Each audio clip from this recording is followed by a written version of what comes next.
संजय भी हमारे साथ हैं। जल्दी से संजय, क्योंकि आप जहां पर मौजूद हैं वहां पर संख्या बढ़ती जा रही है स्नान करने के लिए। आप जरा दिखा दीजिए संख्या में कितना इजाफा हुआ। जी हाँ, बिल्कुल। हाथ कंगन आरसी का और पढ़े लिखे को फारसी का। ये पिछली बार जब हमने कैमरा पैन किया था उस समय से भीड़ बढ़ी है और स्नान करने वाले स्नानार्थियों की संख्या भी बढ़ी है। और सामने के पुल पे जहां पर लोग कम दिखाई पड़ रहे थे वहां सघन हो गई है लोगों की आवाजाही। तो ऐसे में जैसे जैसे समय नजदीक आएगा ग्रहण काल का, सामने बिल्कुल जो घाट मेरे दिखाई पड़ रहे हैं उसमें इक्का दुक्का लोग नजर आ रहे थे। वहां अब घाटों की सीढ़ियां बढ़ गई हैं, जहां लोगों की आवाजाही बढ़ गई है, आमद और रफ्त बढ़ गई है, स्नानार्थियों की संख्या बढ़ गई है।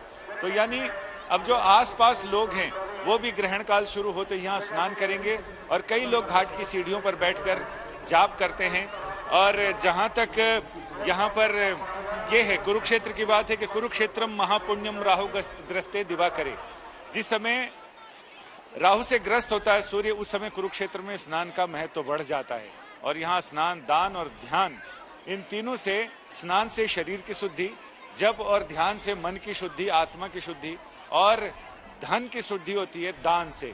इन तीनों चीजों की शुद्धि जरूरी है और समय समय पर शुद्धि, यानी ये एक तरह का अपग्रेडेशन है। जैसे हम अपडेट करते हैं अपने मोबाइल के सारे एप्स को, वैसे ही ये अपडेट करने के लिए जरूरी है कि पुरानी चीजें डिलीट की जाएं और नई चीजें शुरू की जाएं। तो उसकी शुद्धि के लिए जरूरी है ताकि प्योरिफिकेशन होता रहे। और जहां तक बात चल रही थी अभी अल्ट्रा वायलेट रेज की, तो जहां वैज्ञानिक ये बताते हैं और हमारे जो वैज्ञानिक ऋषि मुनि रहे हैं भारत के, उन्होंने ये बताया है कि जो रेडियो एक्टिव रेज हैं वो इफेक्ट बढ़ जाता है, जिसके लिए लोग खाने में तुलसी या फिर कुशा के पत्तियां डालते हैं। तो इसका ये महत्व है कि जो तुलसी है वो रेडियो जो विकिरण होता है उसको कंट्रोल करती है, उसके एक सुरक्षा चक्र बनाती है।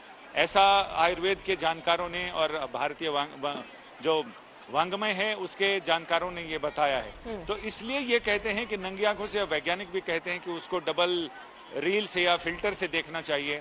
नंगी आंखों से देखने से वहां पर चूंकि जो रेडियो एक्टिव रेज हैं और ग्रहण के समय, जिस समय पूर्ण सूर्य ग्रहण होता है उस समय उसका इफेक्ट ज्यादा होता है, खंड ग्रास या खग्रास सूर्य ग्रहण के समय उनका इफेक्ट कम होता है। तो ये सारी चीजें हैं।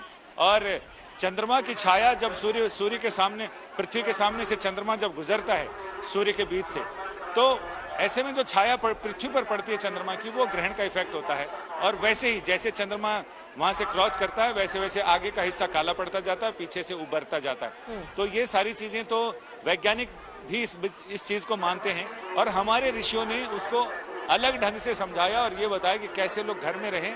विज्ञान समझने वालों की संख्या उस समय हो सकता है कम रही होगी विशिष्ट ज्ञान को समझने में, तो ऐसे उन्होंने बहुत सिंपल वे में लोगों को बताया कि ये करना है, ये नहीं करना है। अब उसकी वैज्ञानिक ढंग से अगर लैब टेस्टिंग या उसका डाटा इकट्ठा कर लिया जाए तो फिर शायद उन चीजों को प्रमाणित करने में आसानी हो जाएगी।